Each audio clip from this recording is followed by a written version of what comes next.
کہ استقامت یہ صرف کرامت سے زیادہ نہیں ہے، استقامت کرامت سے بھی بڑھ کے ہے، اور جس کے اندر استقامت پیدا ہو جائے فرشتے اس کی زیارت کے لیے زمین کے اوپر آیا کرتے ہیں۔ میرے محترم سامعین، یہ جو استقامت ہے اس کی ضد ہے مداحنت۔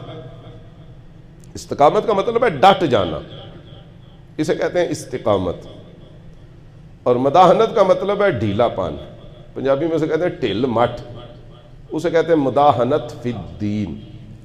دین کے معاملے میں اللہ کو ڈھیلا پان پسند نہیں۔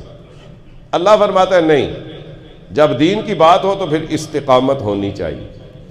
اچھا، اگر آپ میں سے کسی کو استقامت کا مطلب سمجھ میں نہیں نہ آتا تو وہ خادم رضوی کا چہرہ اپنے تصور میں لے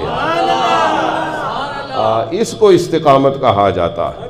میں کہتا ہوں دشمن بھی گواہی دیں گے اس بندے میں استقامت ایسی تھی، کبھی اس نے حضور کی عزت اور ناموس اور ختم نبوت کے معاملے میں ڈھیلے پان کا مظاہرہ کبھی بھی نہیں کیا۔ اس کو استقامت کہا جاتا ہے۔ وہ سراپا استقامت تھے، فرشتے ان کی زیارت کے لیے آتے تھے۔ تتنزل علیہم الملائکہ، اللہ نے فرمایا جن میں استقامت ہو جاتی ہے فرشتے ان کے اوپر نازل ہوا کرتے ہیں۔ میرے معزز و محترم سامعین، یہ جو استقامت فی الدین ہے اللہ کو بڑی پسند ہے، کہ جب کوئی بندہ دین کے معاملے میں ڈٹ جائے، کسی بھی معاملے میں آپ ڈٹ جائیں، نہیں جی میں نے سود لینا ہی نہیں۔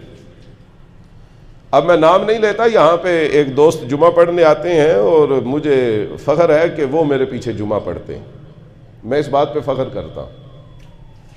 تو وہ مجھے بتاتے ہیں جی میں زبردست قسم کا سودی تاجر تھا، سود کے اوپر میں نے اچھا خاصا سرمایہ لگایا ہوا۔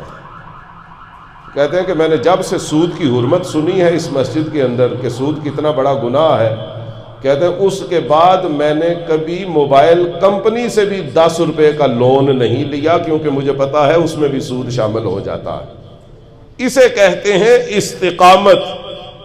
اور حضور نے فرمایا کہ اصل میں اصلاح یہ ہے، بندے کی کامیابی یہ ہے کہ نیکی کے رستے پہ جب وہ چل پڑے تو پھر واپس جانا اس کے لیے اتنا مشکل ہو جتنا بھینس کے تھنوں میں دودھ کا واپس جانا مشکل ہوتا ہے، پھر اس کا ایمان کامل ہوتا ہے۔ استقامت اللہ کو بڑی پسند ہے میرے محترم سامعین، اور جنہوں نے استقامت کا مظاہرہ کیا اللہ نے دنیا میں ان کا مقام ظاہر کیا۔ اب وہ ایسے استقامت پسند تھے، ایسے استقامت والے تھے کہ اللہ ان کی استقامت کا ذکر قرآن کے اندر کرتا۔ آپ ایک دفعہ دل میں عہد کر لیں، نہیں جی آج کے بعد میں جب بھی اذان ہوگی دکان چھوڑ کے میں نماز پڑھنے کے لیے چلا جاؤں گا۔ یہ استقامت ہے، اور پھر اس کے اوپر ڈٹ جائیں۔ تتنزل علیہم الملائکہ، پھر فرشتوں کا نزول شروع ہو جاتا۔ فرشتے کہتے ہیں اللہ تخافوا ولا تحزنوا، اب ڈرنا بھی نہیں اور غم بھی نہیں کرنا۔ اب ڈرنا نہیں کہ رزق کم ہو جائے گا، اب غم بھی نہیں کرنا کہ گاہک ضائع ہو جائیں گے، کیونکہ اب تو نے اللہ کے ساتھ لو لگا لی ہے، اور جو اللہ کا ڈر دل میں لے آئے اللہ دنیا کا ڈر اس کے دل سے نکال دیتا ہے۔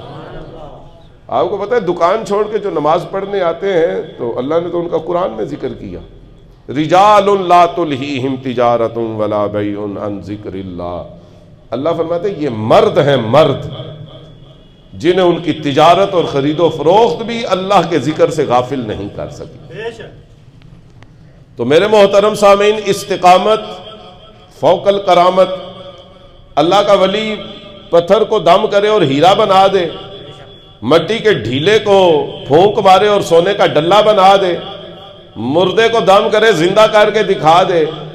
اللہ کا ولی اگر آسمان کے نیچے یعنی کہ ہوا کے اندر مصلی بچھائے اور اوپر چڑھ کے عبادت کرنا شروع کر دے، فضا کے اندر دو زانو ہو کے بیٹھ جائے، یہ کرامتیں ہیں ساری۔ پانی کے اوپر چلتا جائے اور اس کے پاؤں کے تلوے بھی گیلے نہ ہوں، یہ کرامتیں ہیں۔ یہ ساری ایک طرف، مگر وہ بزرگان دین فرماتے ہیں الاستقامت فوق الکرامہ، بندہ اپنے اندر صرف استقامت پیدا کر لے اس کا مقام ان ساری کرامتوں سے بھی زیادہ ہو جاتا ہے۔